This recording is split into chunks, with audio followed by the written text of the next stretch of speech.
l'extrême nord, Monsieur le Préfet, leurs excellences les membres du gouvernement, députés à l'Assemblée nationale,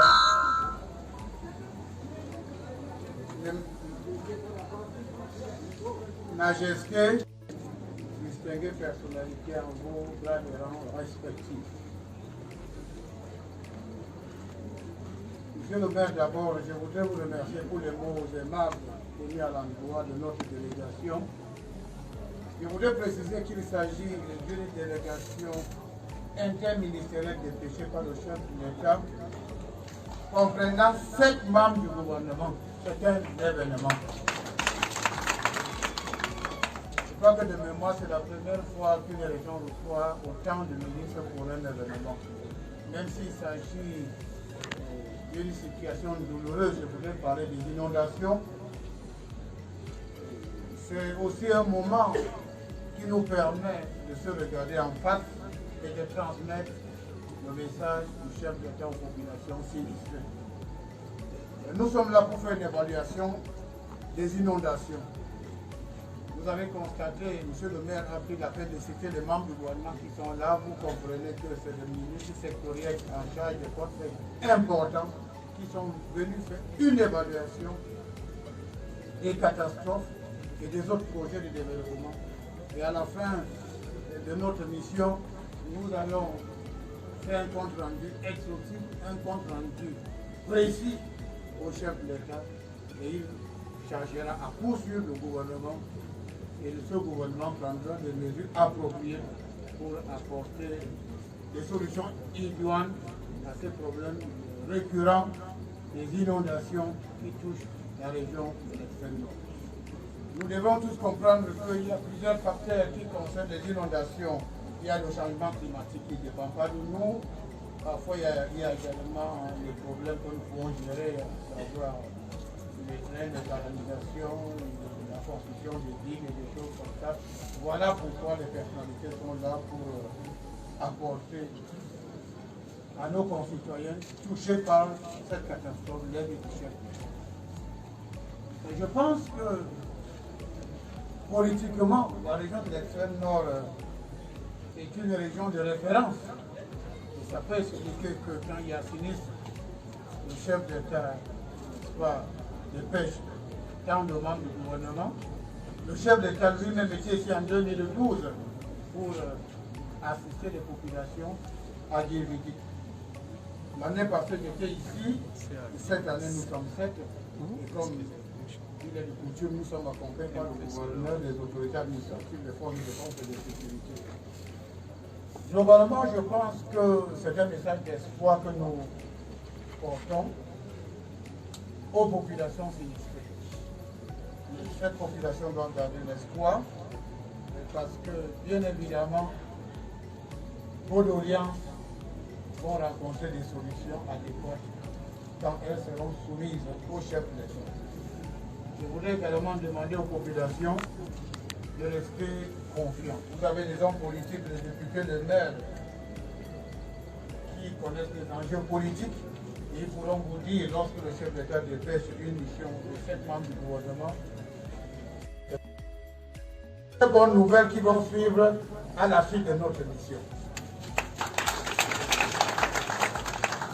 Je vous demanderai seulement de rester à l'écoute parce que le chef d'État dit ce qu'il fait et fait ce qu'il dit. C'est un homme de parole. Vous devez rester confiant aux institutions républicaines parce que le chef d'État reste l'homme le plus informé de la République. Avant que nous ne soyons là, il connaît la carte des inondations, il connaît vos doléances, parce qu'à travers les canaux, en dehors des canaux réguliers d'information, il a plus de 2 millions de sources d'information. Donc il sait exactement qu'à tel endroit il y avait ceci, à tel endroit il y avait donc. Quand nous venons, nous sommes obligés de lui donner le compte rendu réel. Voilà pourquoi nous sommes là. Nous étions très loin aujourd'hui à Maga de l'autre côté pour voir les vies qui ont lâché.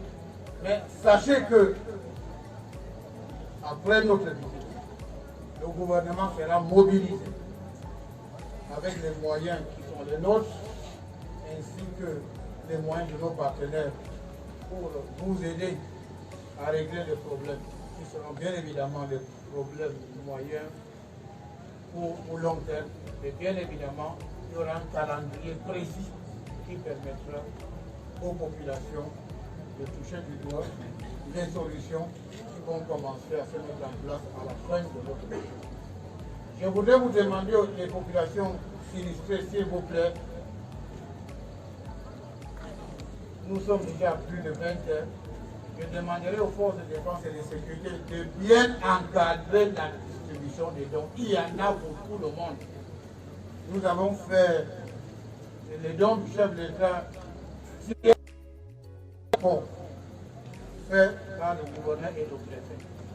Les familles ont été identifiées. Et à la fin de mon petit propos, nous allons visiter l'élection. Nous allons assister à la distribution pendant un certain temps. Je demande aux forces de défense et de sécurité, le préfet, le sous-préfet, d'encadrer la distribution. Sinon, il y aura camarade et il pas une bonne chose. Il s'agit des dons du chef d'État aux populations sinistrées. Et ces populations ont été très bien identifiées. Et il y a une liste dont les autorités administratives, le maire et les autres, ils vont s'asseoir et les populations sont là également. Vraiment, je vous demande de faire des choses normalement, bonne intelligence, comme les gens civilisés. Une fois de plus, je voudrais remercier toute cette mobilisée qui a pris de la peine pour nous attendre. Vous savez qu'une tournée comme ça, elle n'est pas facile. Et nous allons faire toutes les étapes prévues dans le cadre de cette mission, parce qu'il est question de faire un rapport qui retrace les réalités de ce que nous avons constaté sur le terrain. Ailleurs, nous avons reçu le message d'encouragement. Ailleurs, nous avons reçu les remerciements du chef d'État. Monsieur le maire, soyez rassurés. Les mots de remerciement des populations de Bobo seront transmis fidèlement au chef d'État. Quant aux audiences, les membres du gouvernement qui sont là, ils ont suivi ce qui a été dit. Et chacun à ce qui le concerne fera un rapport. Et ce rapport sera, comme je disais, tantôt transmis à qui de droit. Et nous sommes convaincus que des solutions idoines seront trouvées. Et puis, vous allez une fois de plus retrouver le sourire. Nous savons que vous avez un comportement électoral conséquent. Et comme Achidi avait dit, politique Nanjangi, comme vous votez bien, quand le moment venu, quand vous avez des soucis, on va aussi s'occuper de vos soucis. Donc soyez sans crainte. Je voulais vous donner cette assurance. Le député, il sait ce que je dis. Monsieur le député, je crois que vous convenez avec moi qu'il était que même en une, on avait convenu qu'on va arriver ici pour saluer cette population qui ne nous a jamais déçus, qui n'a jamais fait défaut au RDPC. Et nous sommes venus témoigner la profonde gratitude de la très haute hiérarchie pour dire aujourd'hui, vous avez les populations dans une situation de détresse. Et on dit également que c'est pendant ces moments difficiles qu'on connaît ces vrais amis, dont le président Paul Biya est un vrai ami de votre arrondissement. Je vous remercie. Maintenant, le protocole va prendre la charge. Nous allons visiter les dons auprès des populations.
Tu vas me préciser ma lumière l'autre fois.